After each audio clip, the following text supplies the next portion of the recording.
नमस्कार, स्वागत है आपका इंडिया की दहाड़ में। इस समय हम लोग खड़े हैं पानीपत के जीटी रोड पर और हमारे साथ हैं तमाम ऑटो ड्राइवर। वैसे तो ऑटो ड्राइवर आज जब से बस स्टैंड जो है शहर से बाहर गया है तभी से परेशान हैं और आए दिन इनके साथ कोई ना कोई परेशानी लगी रहती है। ये लोग काफ़ी परेशान रहते हैं, लेकिन आज ये एकजुट हुए हैं। इनसे बातचीत करना चाहेंगे क्यों ये एकजुट हुए हैं, क्या मामला है। प्रधान जी, आज एकजुट होना पड़ेगा आपको, क्या परेशानी है, क्या मामला है? ऐसा जी, मामला ये है कि करीब 11:30 बजे हमने पता लग गया था कि भाई ऐसे ऐसे एक ऑटो वाले ने तेल छिड़क लिया। अब जब हमने पता लग गया तो सभी हमने प्रधानों से बातचीत करी और आज हम यहाँ इकट्ठे हुए हैं उस विषय को ले गए। लेकिन ये तेल जो छिड़का है ये मारपीट उसके साथ हुई है। गाड़ी बॉन्ड करने के लिए उसके साथ आदमी बिठा दिया गया। वो इन ट्रैफिक पुलिस की कार्यप्रणाली से हताहत होकर उसने आत्महत्या करने की कोशिश करी। मतलब मारपीट जो की गई है वो ट्रैफिक पुलिस के द्वारा? जी, ट्रैफिक पुलिस द्वारा। उसकी वीडियो सुनी है थोड़ी, मैंने कन्फर्म मैंने ये नहीं था किसने मारा किसने नहीं, क्योंकि मैं मौके पे नहीं था। लेकिन जो वीडियो के अनुसार मैंने सुना है वो कह रहा है कि इन्होंने मेरे को मारा है।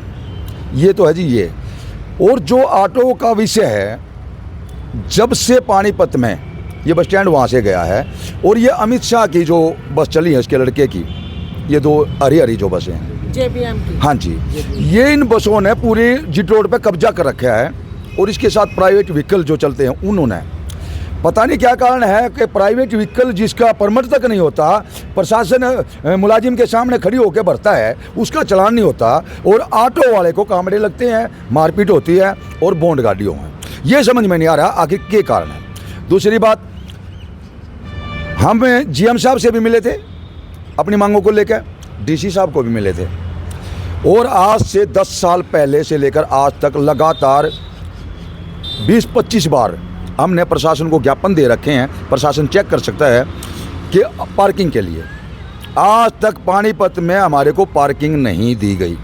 और जब से DC साहब ने, जो मौके के DC साहब हैं वर्तमान, इन्होंने ड्यूटी ज्वाइन की, तब से प्रशासन की तरफ से एक ही आवाज़ निकल के आती है कि ऑटो वालों को और ई रिक्शा वालों को पानीपत से हम मिटा देंगे। अब हमें नहीं पता कि ये गरीब हैं इसलिए प्रशासन ने इनसे बदबू आ रही है या कोई राजनीतिक प्रेशर है, ये क्या हो रहा है हमारे साथ। हम इस चीज़ से पूरे पानीपत के ऑटो चालक हताहत हैं और हम, अगर वो बच्चा ठीक नहीं रहा, अगर उसके साथ कोई हादसा हुआ तो फिर हम मजबूर हो जाएंगे पूरे ऑटो चालक और ई रिक्शा चालक रोड पर निकलने के लिए। आज हम रोहतक जाएंगे, उससे मिलेंगे क्या स्थिति है उसकी, और अगला कदम मीटिंग करने के बाद उसके बाद उठाएंगे क्या रहेगा।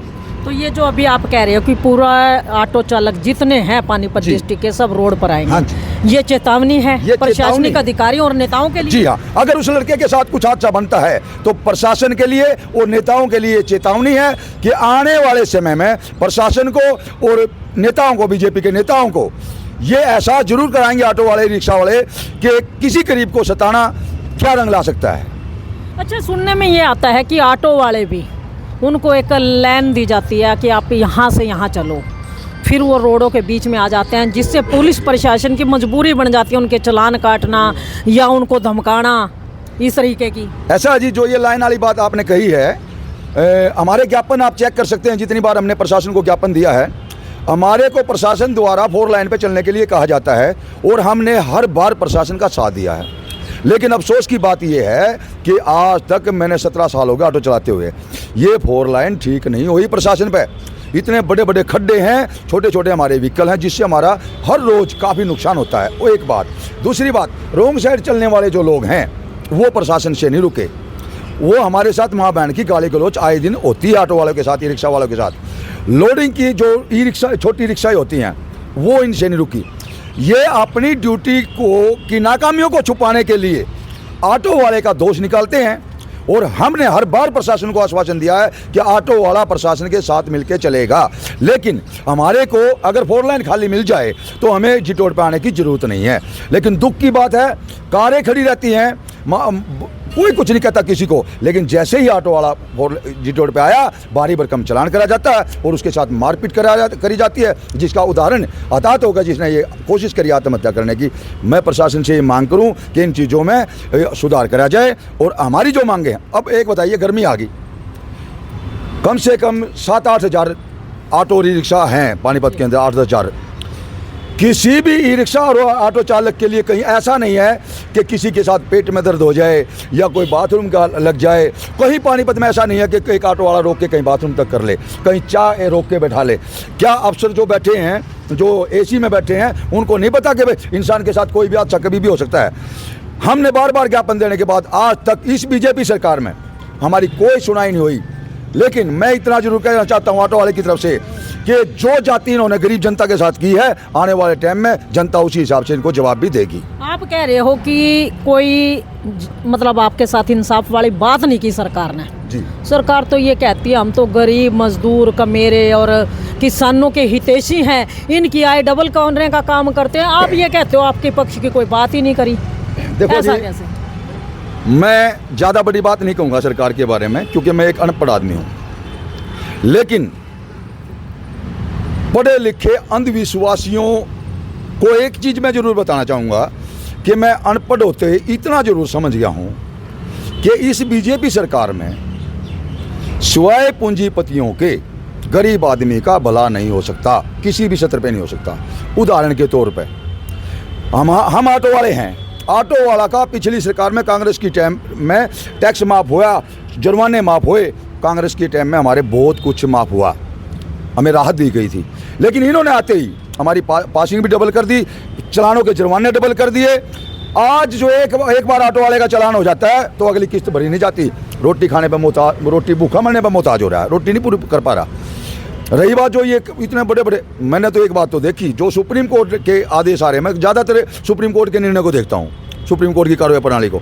जो इलेक्ट्रॉन बॉन्ड पे इनका एक घोटाला पूरे वर्ल्ड में बताया गया, सबसे बड़ा घोटाला, अरबों खरबों रुपये ईडी के माध्यम से ईडी ने भेज दो और 500 करोड़ का इलेक्ट्रॉन बोर्ड खरीद दो और वो साहब, ये तो श्रम कोर्ट में आ गया। आम आदमी को इन्होंने बेच दिया। श्रम कानूनों का फैक्ट्रियों से श्रम कानूनों में रुपये ले लेकर कानून बदल दिए। 8 घंटे का कानून था 12 घंटे कर दिया। सैलरी वाए तो आम जनता को इन्होंने पूरी तरह से गुलाम करने की योजना बना रखी है। उधर से मीडिया को गुलाम बना रखा है, मीडिया को बोल नहीं सकते इनके खिलाफ। उधर से कोई एमएलए इनके खिलाफ नहीं बोल सकता। मतलब और मैं जो बोल रहा हूँ ना, वो उसका कारण मेरे खिलाफ भी कोई मुकदमा करवा देंगे, क्योंकि इन लोगों का एक मकसद बन चुका है कि जो भी इनके खिलाफ बोले उसी को जेल में डाल ले और अपनी सत्ता पे कायम रहे। सर आपको डर नहीं लगता इनसे? आप इनके खिलाफ बोलते हैं। डर की सुन लो, मैं खेती मजदूर परिवार से हूँ और मेरी उम्र 50 साल है। मैं 13 साल की उम्र तक लेकर आज तक संघर्ष की जिंदगी जी है। रही बात जेल जाल की, जेल तो जी हम बढ़िया 2 रोटी तो देंगे और तो कुछ नहीं, मरा है ही नहीं कुछ है। मतलब यहाँ जूते खा खाओ, वहाँ राजी मिल जाएगी, राजी खुशी तो मिल जाएगी। हाँ, मतलब रोज ऑटो चलाओ, कड़िए 2 जूते पड़ जाए। हमने चीज से कोई मतलब नहीं, लेकिन जो सच्चाई है वो पब्लिक के बीच में कंधे रहेंगे कहेंगे। ये जो वर्तमान एमएलए एमपी बन रहे हैं ना, वर्तमान एमएलए एमपी बन रहे हैं, कुछ आदमी तो इन कैसे हैं, अगर जब मैं फील्ड में काम करा करता वहाँ पढ़ा कर दे, जब वहाँ पढ़ा कर दे, जब हमें अश्लीलता के खिलाफ आंदोलन चलाया कर दे तो वह मैदान छोड़ के भाग जा कर दे। आज वहाँ यहाँ के एमएलए बन रहे हैं। कुछ आदमी तो ऐसे भी हैं। मैं 1995 से पब्लिक के बीच में जुड़ाया हूँ और मैं तो उम्मीद करता हूँ कि, और जनता से आह्वान भी करता हूँ, जिला पानीपत की जनता से तो खासकर आह्वान करता हूँ कि ऐसे लोगों को जो देश में गोबर खाना सिखाते हो, मूत पीना सिखाते हो और अंधविश्वास फैलाते हो, ऐसे लोगों को देश से सत्ता से खाली कराओ और इस देश को बचा लो, अगर बचा आ जाए तो। नहीं तो आने वाले टाइम में इलेक्शन भी नहीं होगा। यही निवेदन जनता से है मेरा। क्या नाम है आपका? मेरा नाम नरेश कुमार है, मैं ऑटो यूनियन प्रधान नरेश डार।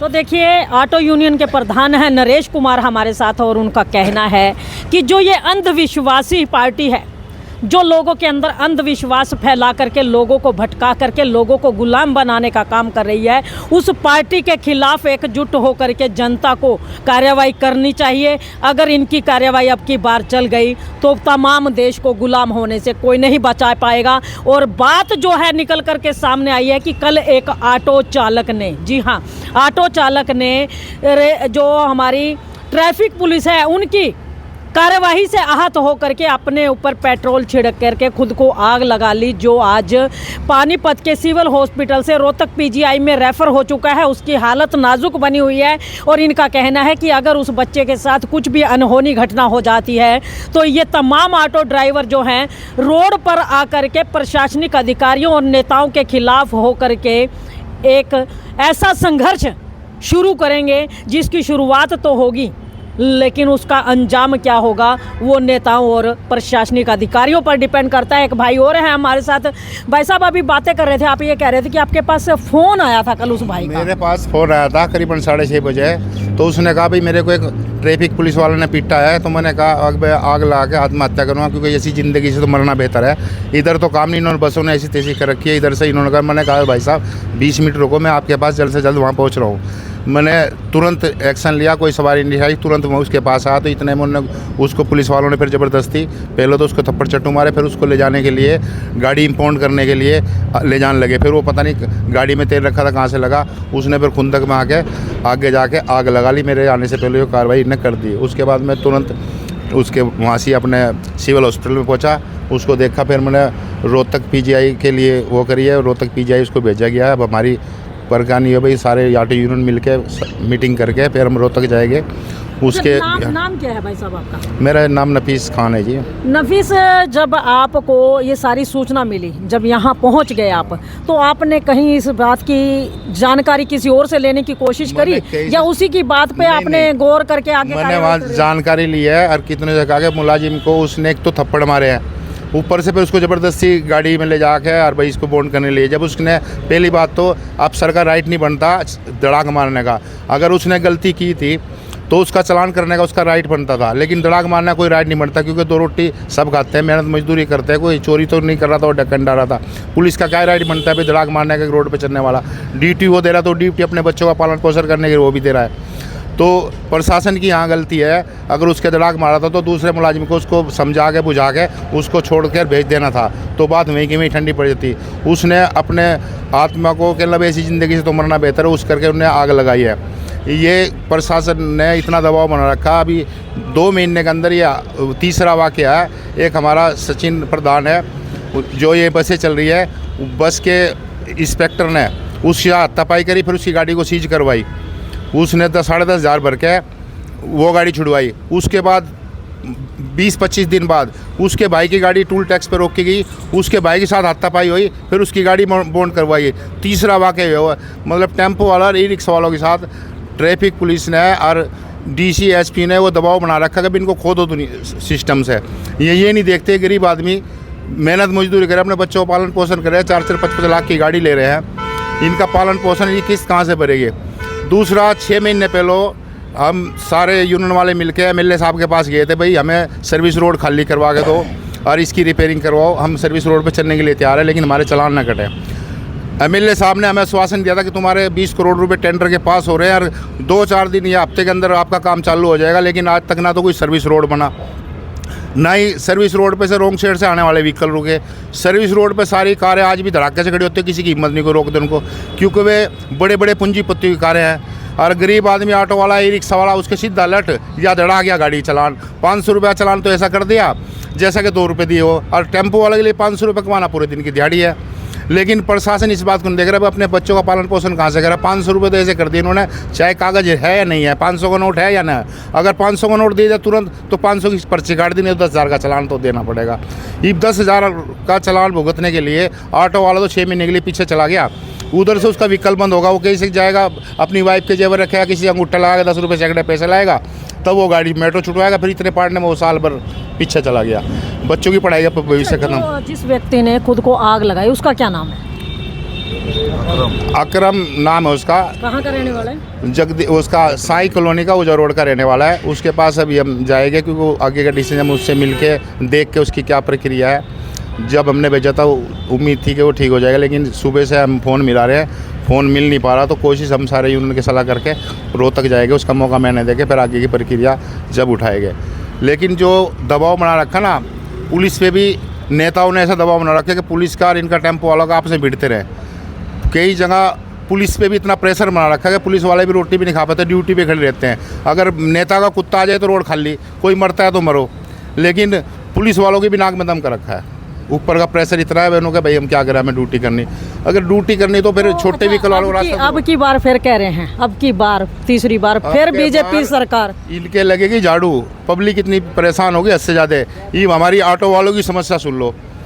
पासिंग का 1 साल का टूटने का 300 रुपये फाइन था कांग्रेस सरकार में, इन्होंने क्या करा 18,600 रुपये फाइन कर दिया 1 साल का।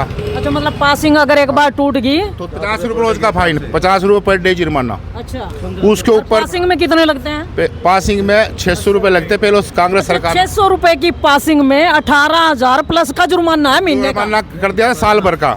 साल भर का। उसके बाद हम कट्टर साहब से मिले थे, करीबन 300 आदमी कोठी पे। सीधा जवाब हमें क्या दिया था, नीति कट करेगा, मेरे हाथ में कुछ नहीं है। हम 2-3 बार जाके थक के बैठ गए, जब सुनाई नहीं होती तो ऐसे सीएम क्या लूँगा, मेरे हाथ में नहीं, तो सीएम किस बात का बना भाई। दूसरा फिर पॉइंट सुन लो मैडम, परमिट सिटी शहर का भेजने पासिंग के लिए रोहतक जाओ 80 किलोमीटर, अगर उसके बीच में कोई हादसा हो जाता है जिम्मेदार कौन? वो खुद ड्राइवर। अच्छा, मतलब परमिट पानीपत का और पासिंग के लिए रोहतक जाओ। पासिंग के लिए रोहतक जाऊँ। अच्छा, तीसरा पॉइंट सुन लो, कांग्रेस सरकार में इंश्योरेंस 4500-4000 रुपये का हुआ था। आज इंश्योरेंस ऑटो का 8,500-9 हज़ार रुपये का हो रहा है। चलान की सुन लो मैडम, कांग्रेस सरकार में नो पार्किंग का 100 रुपये का चलान था, आज चलान 500, 1,000, 10,000। प्रदूषण पर्ची का 2,000 था, आज 10,000 रुपये। ड्राइविंग लाइसेंस का 500 रुपये था, 5,000 रुपये। RC का 2,000 रुपये था, आज 5,000 रुपये। इससे तगड़ा अत्याचार क्या हुआ? गरीब भी हटा रहे हैं, गरीबों को हटा रहे हैं। भाई गरीब आदमी घुट घुट के अपना आत्महत्या करे और क्या करेगा, क्योंकि इनका ध्यान ही नहीं है। रही बात रोजगार की, ये जो लड़का है जो ऑटो चला रहा था, यो कभी 60-70 हज़ार में ना फैक्ट्री में मास्टर था, बढ़िया पोस्ट पे था, 70-80 आदमी इसके नीचे काम करते थे। लेकिन फैक्ट्रियाँ बंद होगी क्योंकि इन्होंने दबाव फैक्ट्री वालों पे, इनकम टैक्स, फलाना टैक्स, वो फैक्ट्री बंद कर गया। इस करके मजबूर हो गए अपने बच्चों का पालन पोषण करने के लिए ऑटो लिया था। ये बढ़िया परिवार से, संस्कारी परिवार से, पढ़ा लिखा बालक था, लेकिन हालात के कारण इसको ऑटो चलाया। ये बात ऑटो में भी इसको जिल्लत मिली, यो इनने गुस्से में ये काम किया।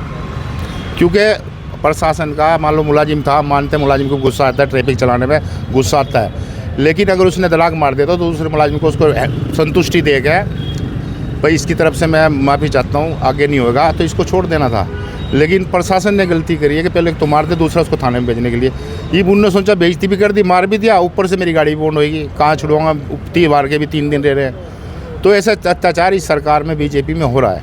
आपका नाम? अशरफ नफीस खान मेरा नाम है, ऑटो यूनियन का प्रदेश अध्यक्ष।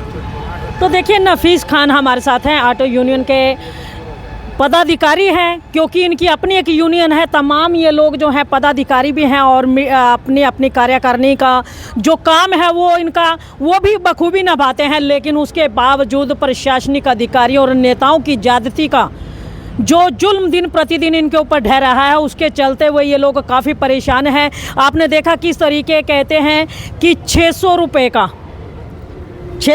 पासिंग है, 600 रुपये पासिंग की फीस थी। और अगर वो आप 1 साल पासिंग नहीं करवा पाते गाड़ी की, तो साल भर का जुर्माना इन लोगों को देना पड़ता है। 18,500 रुपये, 600 रुपये लिया था, 18,600 रुपये लिया जाता है, यानी कि प्रतिदिन 50 रुपये।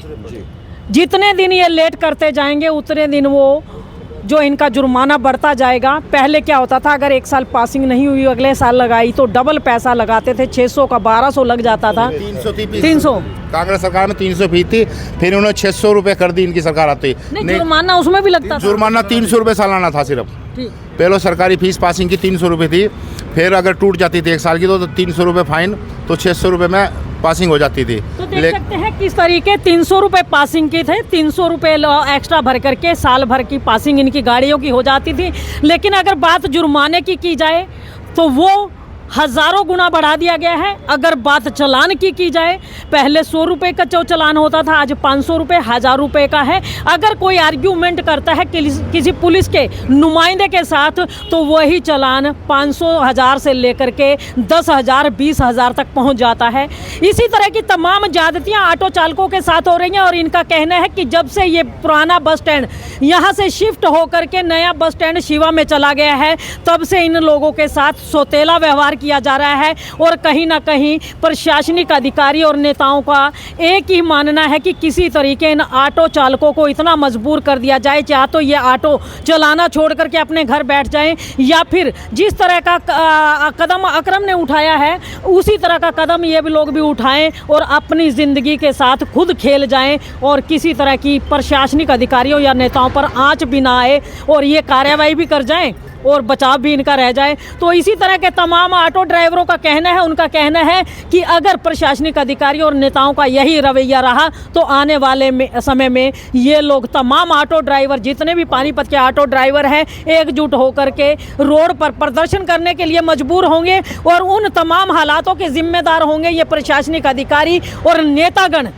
और दूसरी बात, इनका कहना है कि जब से बीजेपी की सरकार आई है, इन्होंने गरीबों को, कहते हैं गरीबी हटाने का वायदा करके आई थी ये सरकार, इन्होंने कहा था कि गरीबी हटा देंगे, लेकिन इनका कहना है कि ये गरीबी नहीं, ये गरीबों को हटाने वाली सरकार है। और ये जो बीजेपी सरकार बड़े बड़े नारे देती है कि हम गरीब, मजदूर, दिहाड़ीदार, रेडी रिक्शा वाले, किसानों की आय दुगनी करने का काम करने वाली सरकार हैं, तो उनकी जो पोल खोलते हुए नज़र आ रहे हैं ये ऑटो चालक। और इनका कहना है कि ये उनकी आय दुगनी करने का काम नहीं, अपितु उनकी आय के साथ साथ उन्हें ख़त्म करने का काम कर रही है। और अगर इसी तरह के हालात रहे तो जो 2024 जो अभी इलेक्शन का साल है, इसमें वोट की चोट से, जी हाँ, वोट की चोट से इन पर झाड़ू मारने का काम करेगी जनता। और जनता इनको दिखा देगी कि अगर किसी ने भी तानाशाही करने की कोशिश की है तो उसका राज ज़्यादा दिन चलने वाला नहीं है। और वो सरकार हमेशा बदल के रख दी जाती है जो जनता को अपना नौकर समझ करके सत्ता में आते हैं, जबकि ये जब वोट मांगने के लिए जाते हैं तो लोगों से कहते हैं हम सेवक हैं।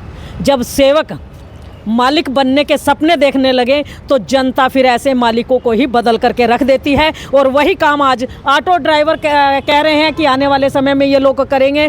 तो देख सकते हैं तमाम ऑटो चालक ही हैं यहाँ पर, और आज इनका जो दर्द है, कहते हैं दर्द तो इनका बहुत बार बढ़ चुका, कई बार इनकी कवरेज कर चुके हैं, जीएम से ये लोग मिल चुके हैं, डीसी साहब से ये मिल चुके हैं और एमएलए साहब से ये मिल चुके हैं। उसके बावजूद एमपी साहब से भी, देखिए कह रहे हैं एमपी साहब से भी मिल चुके हैं।